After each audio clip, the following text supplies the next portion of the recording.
अयोध्या राम मंदिर प्राण प्रतिष्ठा समारोह को लेकर जहां चारों तरफ उत्साह का माहौल है, वहीं हर रोज नए विवाद भी जुड़ते जा रहे हैं। विपक्षी नेताओं के समारोह को लेकर रोज अलग अलग बयान आ रहे हैं। वहीं इस विवाद में अब जगन्नाथपुरी मठ के शंकराचार्य स्वामी निश्चलानंद सरस्वती का नाम भी जुड़ गया है। उन्होंने कहा कि मुझे आमंत्रण तो मिला है, लेकिन मोदी जी लोकार्पण करेंगे, मूर्ति का स्पर्श करेंगे तो मैं वहां तालियां बजाकर जय जयकार करूंगा क्या। मध्य प्रदेश के रतलाम में हिंदू जागरण सम्मेलन के कार्यक्रम में हिस्सा लेने आए पुरी के शंकराचार्य ने कहा कि उनके पद की मर्यादा है, वे अयोध्या नहीं जाएंगे। उन्होंने आरोप लगाया कि राम मंदिर के नाम पर राजनीति हो रही है और धर्म स्थलों को पर्यटन स्थल बनाया जा रहा है। निश्चलानंद जी ने कहा कि मुझे जो आमंत्रण मिला है उसमें लिखा है कि शंकराचार्य आना चाहे तो अपने साथ एक और को ला सकते हैं। इसके अलावा हमसे किसी तरह का अब तक संपर्क नहीं किया गया है। उन्होंने कहा कि यदि वे 100 व्यक्तियों के लिए भी कहते तो मैं नहीं जाता। हिंदू समाज के धर्मगुरु ने कहा कि मोदी जी मंदिर का लोकार्पण करेंगे तो मैं क्या वहां तालियां बजाने जाऊंगा। इतिहास में ये भी दर्ज होगा कि बहुत बड़ा आयोजन हुआ। इतिहास में ये भी दर्ज होगा कि पौष मास में बिना मुहूर्त के हुआ।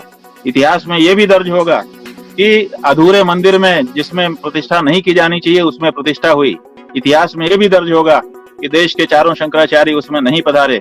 इतिहास में ये भी दर्ज होगा कि सनातन धर्म की वहां पर घोर उपेक्षा की गई। इतिहास में ये भी दर्ज हो गया कि एक जिम्मेदारी वाले पद पर बैठाए गए व्यक्ति के द्वारा शंकराचार्यों का अपमान कराया गया। इतिहास में ये भी दर्ज होगा कि भारतीय जनता पार्टी के द्वारा मनोनीत किसी पदाधिकारी के द्वारा हिंदू समाज में फूट डालने वाले बयान दिए गए। ये सब दर्ज होगा। केवल एक चीज इतिहास में दर्ज नहीं होती है, सब कुछ साथ में दर्ज होता है। हम नहीं कहना चाहेंगे। अब तो हम तो सीक्वेंस में आ रहे हैं, लेकिन आपको तो धैर्य नहीं है। आपको तो नरेंद्र मोदी का केवल सुनना है। हम नहीं कहना चाहेंगे।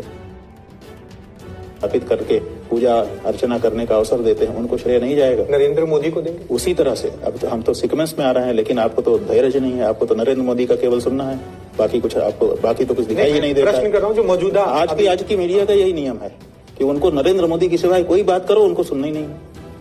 राम जन्मभूमि का आप पूछते हैं किसको श्रेय जाएगा। हम एक सिलसिलेवार 500 साल से लेकर के बताते आ रहे हैं। अगर आप धीरज रखते तो नरेंद्र मोदी का भी नाम आता, बिल्कुल, लेकिन आपको धीरज ही नहीं है। मौजूदा समय में, क्योंकि आप नरसिम्हा राव जी का आपने जिक्र किया, तो मुझे लगा मौजूदा समय के जो भाई नरसिम्हा राव का हमने सीक्वेंस में नाम लिया, एक एक घटना के बाद हम नाम ले रहे हैं। आप नरेंद्र मोदी का ही सुनना चाहते हैं, नरेंद्र मोदी का भी श्रेय है। श्रेय यह है कि उन्होंने मंदिर बनाने में रुचि ली, प्रतिष्ठा करने के लिए आयोजन करना चाहते हैं, उनका भी अपना श्रेय है। और बाकी कई हम जिनका कहना चाहते हैं उनका छूट गया। नहीं, आप कई हम नहीं कहना चाहेंगे। जय